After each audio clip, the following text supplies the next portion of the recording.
It's time to start on some fun foliage. And this is out of the cardboard boxes, but what I had them do is we laid this out right on the crease here. And what we're doing is we're going to be layering it, so when we paint these, it's going to look like this beautiful green, lush jungle. All the grass was freehand, and you can make it look as weird and wonderful as you want. Have fun!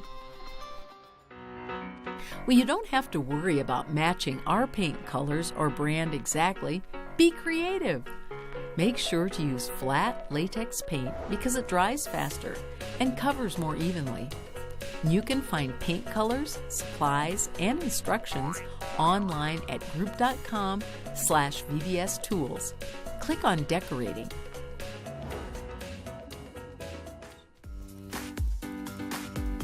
We're adding swirls and shading to our greenery.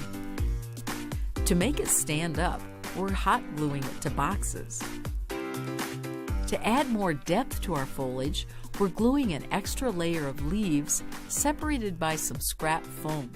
We're going to start the day making some colorful, wonderful, wacky, wild, and weird flowers. These are easy to make out of recycled cardboard, foam, and plastic water trays. You can find the pattern for the flower petals online. Make sure you cut out 4 petals for each flower. You can make the flowers any size to fit your space. Bruce is going to tell us how to put it all together. So what we've done is we've glued our flowers together, flower petals together.